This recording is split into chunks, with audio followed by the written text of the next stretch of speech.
नमस्कार प्यारे साथियों, मैं सुशील जादौन आप सभी का स्वागत करता हूं, आप सभी का अभिनंदन करता हूं हमारी परीक्षा यूट्यूब चैनल पर। दोस्तों, उम्मीद करता हूं कि आपका स्वास्थ्य बहुत अच्छा होगा और तैयारी बहुत अच्छी चल रही होगी। आज का जो वीडियो रहने वाला है मेरे साथियों, वो एसएससी जीडी की कट ऑफ पर रहने वाला है। लेकिन जब आप एसएससी जीडी की कट ऑफ की बात करते हैं तो साथियों उससे पहले आंसर की बात आपको करनी चाहिए। और अगर आप आंसर की बात करते हैं तो आंसर की से पहले आपको री एग्जाम की बात करनी चाहिए। कट ऑफ तो सर यहां पर दूसरे तीसरे स्टेप पर आएगी, क्योंकि आप सब लोग आंसर की का इंतजार कर रहे थे और साथियों एसएससी ने आपको क्या दे दिया, एक री एग्जाम का नोटिस दे दिया। लेकिन दोस्तों, मैं आज आपको एक सटीक कट ऑफ बताने वाला हूं कि अगर आपका स्कोर इतना बन रहा है तो आप साथियों क्या कर सकते हैं, एक बेस्ट रणनीति के साथ अपनी फिजिकल की तैयारी कर सकते हैं। दोस्तों, क्या फिजिकल की डेट आ चुकी है? और दोस्तों, दूसरी भर्ती की भी बात करेंगे कि एसएससी जीडी की अगली न्यू वैकेंसी आखिरकार कब तक आने वाली है। इन सभी अहम मुद्दों पर मैं बात करने वाला हूं। कुछ प्रश्न है साथियों, जैसे री एग्जाम क्यों साथियों, क्या फर्क पड़ेगा इस री एग्जाम से?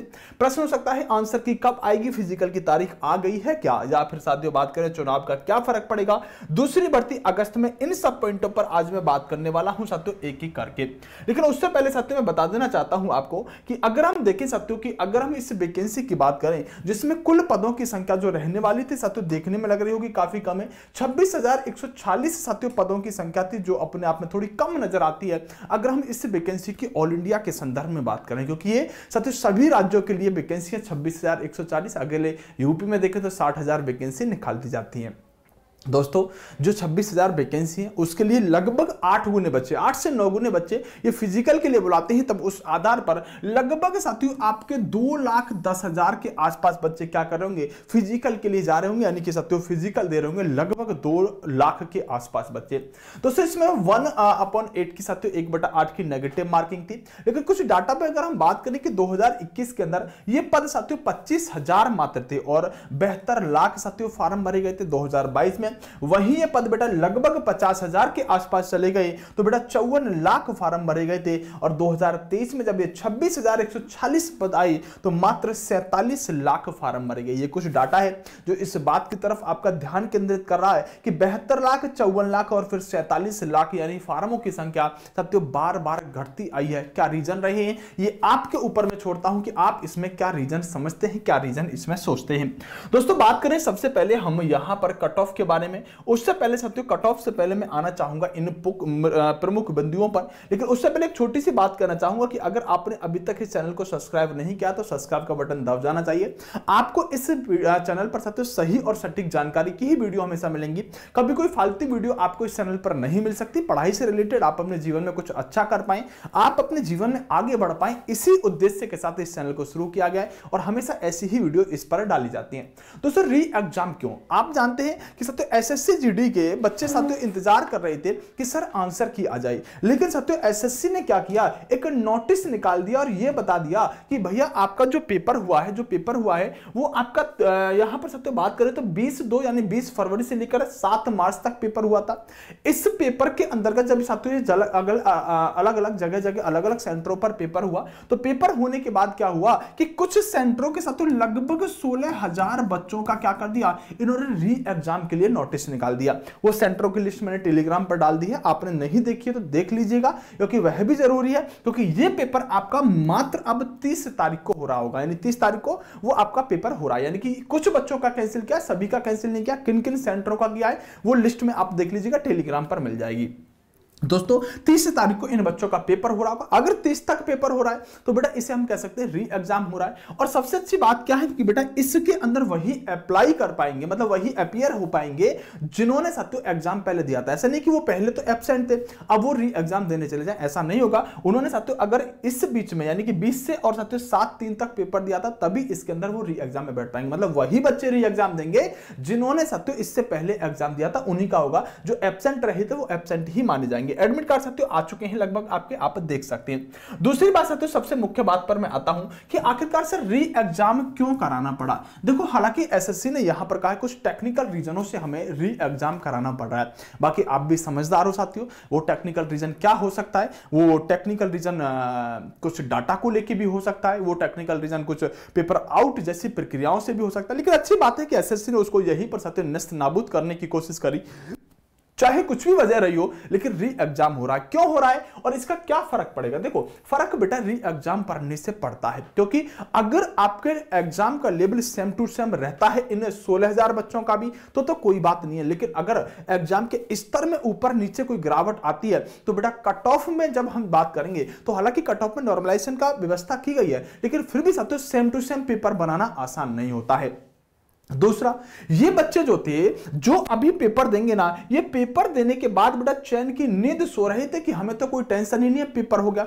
अब अचानक से क्या किया, अचानक से साथियों ये नोटिस जो आया है, ये नोटिस अगर आप देखेंगे डेट तो 20 तारीख को ये नोटिस आपको दिखाई दे रहा होगा। 20 तारीख को आप मान लीजिएगा नोटिस निकाल दे कि 10 दिन बाद आपका एग्जाम है। तो दूसरी तरफ साथियों 10 दिन में अगर हम मस्तिष्क की बात करें, अगर आप साथियों मेंटलिटी की बात करें, तो ऐसा हो नहीं सकता कि बच्चा इतना अच्छी तरह से तैयार हो पाएगा कि 10 दिन बाद अपना पेपर दे पाऊं। तो इन बच्चों की तैयारी भी, क्योंकि पेपर तो छोड़ ही चुके थे, क्योंकि आप अगर देखेंगे तो बेटा पेपर यहां पर हम बात करें तो ये आपका 7 मार्च को ही खत्म हो गई थी, मतलब मार्च में ही पेपर खत्म हो लिए थे लगभग। तो बच्चा जब एक बार कंटिन्यूटी टूट जाती है ना, तो फिर उसी लाइन पर आने में थोड़ा सा 4-6 दिन तो ऐसे ही लेता है। तो बेटा फर्क ये पड़ेगा कि ये बच्चे अभी पूरी तरह से तैयार नहीं होंगे और अचानक से क्या आ जाएगा, इनका पेपर आ जाएगा। चलिए इस पर बात करेंगे। आंसर की कब तक आएगी दोस्तों? अब ये बात तो समझ में आ गई है कि आपकी आंसर की आज जानी चाहिए थी, लेकिन आंसर की अब साथियों 30 तारीख का क्या दे दिया इन्होंने, 30 का आपका एग्जाम दे दिया 16,000 बच्चों का।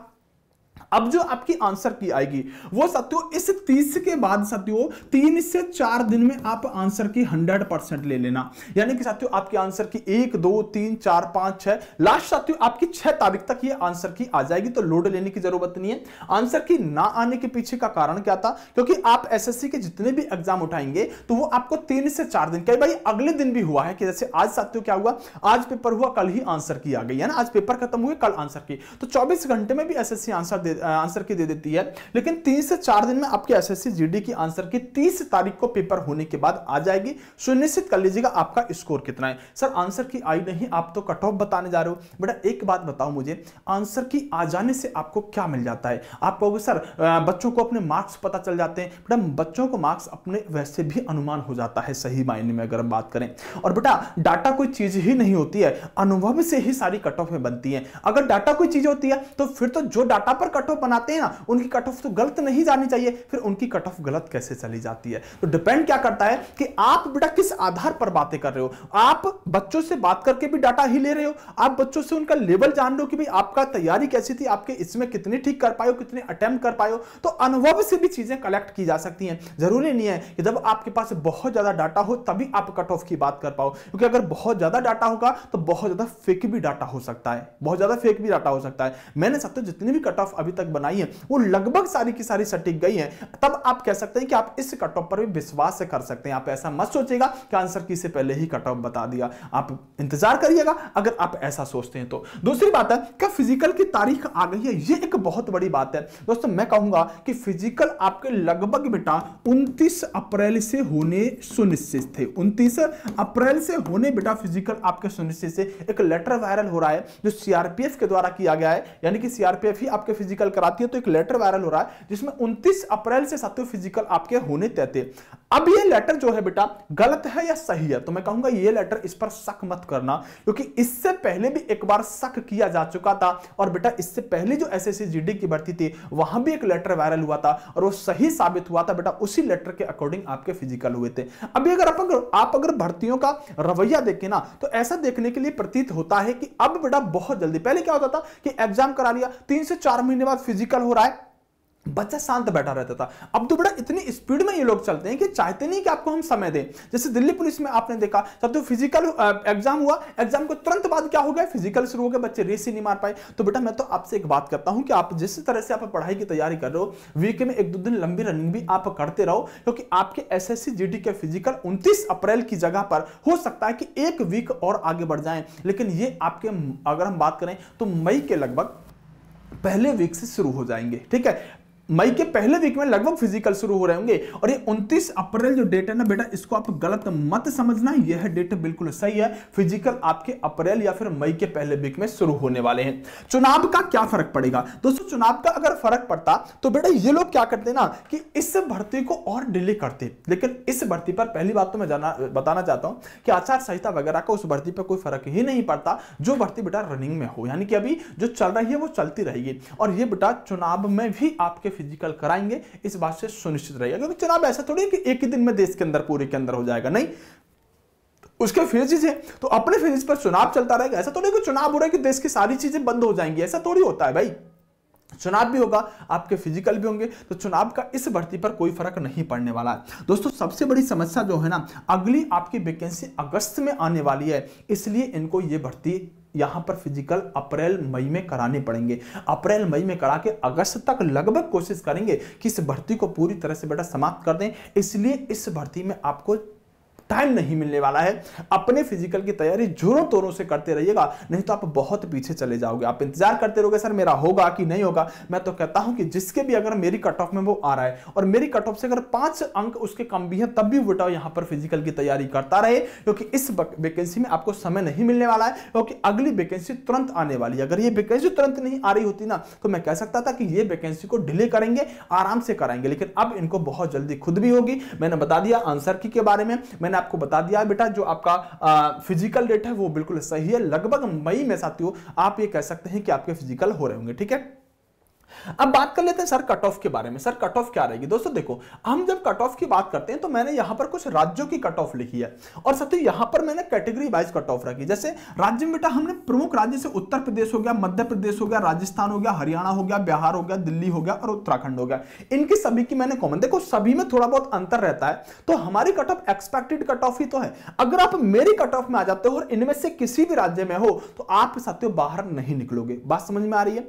अभी हम दूसरे राज्य भी लेंगे, दूसरी कैटेगरी के, लेकिन इन राज्यों से अगर आप बिलोंग करते हो और मेरी कैटेगरी में, मेरी कट ऑफ में आते हो, तो साथियों आप 100% फिजिकल के लिए अपेयरिंग होगे। लेकिन जो मैं कट ऑफ बताने जा रहा हूं वो बेटा नॉर्मलाइजेशन के बाद ये स्कोर आपका होना चाहिए। ये नॉर्मलाइजेशन के बाद स्कोर होना चाहिए, रॉ मार्क्स नहीं होना चाहिए। जुआर की बात करें बेटा, जो आपकी कट ऑफ है 126 अंक है। ये एक क्वेश्चन 2 नंबर का है, आपको पता है। 126 से 134 तक आप फिजिकल के लिए तैयारी करिएगा। ओबीसी की बात करें 124 से 132, एससी की बात करें 113 से 124, एसटी की बात करें 108 से 115 और ईडब्ल्यूएस की बात करें 120 से 125। सर आपकी कट ऑफ थोड़ी सी हमेशा ज्यादा रहती है। हाँ बेटा रहती है, तभी ये सटीक बैठती है। कम कट ऑफ बता के बेटा मैं चीजों को आपको गुमराह नहीं करना चाहता। अगर आप इन राज्यों से हो और आपकी कट ऑफ इतनी बैठ रही है, तो आप बेटा अपनी फिजिकल की तैयारी अच्छे से करो। ये नॉर्मलाइज्ड स्कोर आपका होना चाहिए। महिला अगर 5 से 10 अंक इससे कम है तो वह फिजिकल की तैयारी कर सकती है, अगर वह इन राज्यों से है। दूसरी तरफ अगर हम बात करें तो अगर हम इन राज्यों को ले लेते हैं, जैसे कि हम बात करें बेटा झारखंड, महाराष्ट्र, पश्चिम बंगाल, गुजरात, छत्तीसगढ़, पंजाब और उड़ीसा, बेटा यहां की जो महिला है वो थोड़ा सा रोजगार की तरफ बात करें या सरकारी नौकरी की तरफ थोड़ी सी कम सक्रिय होती हैं, तो वो महिला सिर्फ और सिर्फ यहां पर 5 ही अंक अपने माइनस करके चलिएगा। दोस्तों बात करें यूआर 100 से लेकर 105। दोस्तों ओबीसी की बात करें 100 से लेकर 106, एससी की बात करें साथियों 92 से 97, एसटी की बात करें साथियों 89 से यहां पर 92, ईडब्ल्यूएस से 94 से 97 नंबर पर भी ये बच्चे फिजिकल के लिए जा रहे होंगे, और यह भी आपका नॉर्मलाइज्ड स्कोर है। दोस्तों हमारे पास जो बच्चा है लगभग यहां से थोड़ा बहुत बच्चा होगा जिसके लिए हम कट ऑफ बता रहे हैं, लेकिन हमारा पूरा जो फोकस रहता है वो बेटा इस बच्चे पर रहता है। ऐसा नहीं कि उस बच्चे पर नहीं रहता, लेकिन संभवतः इस वीडियो को जो बच्चा देख रहा होगा वो इन्हीं राज्यों का ज्यादा देख रहा होगा, इसलिए ये कट ऑफ बिल्कुल आपकी सटीक भी रहने वाली है। आप इस पर साथियों बहुत अच्छी तरह से विश्वास कर सकते हैं। अगर विश्वास नहीं करना चाहते तो आप इंतजार कर सकते हैं। और साथियों मैं तो कहूं कि आपको मेरी कट ऑफ अगर सही लगती है तो आप एक बार वीडियो लाइक करके चैनल को सब्सक्राइब कर सकते हैं, और एक प्यारा सा कमेंट ये करके बता सकते हैं कि आपका स्कोर कितना बन रहा है। मैं वहीं पर आपको रिप्लाई दे दूंगा। तो साथियों आप वीडियो के नीचे कमेंट जरूर कर दीजिएगा कि आपका स्कोर कितना बन रहा है। और दोस्तों आपको ये वीडियो कैसी लगी ये भी बताइएगा। चैनल को सब्सक्राइब कर लीजिएगा, वीडियो को लाइक कर दीजिएगा। बेस्ट ऑफ लक, नमस्कार, जय हिंद दोस्तों, मिलते हैं अगली वीडियो में।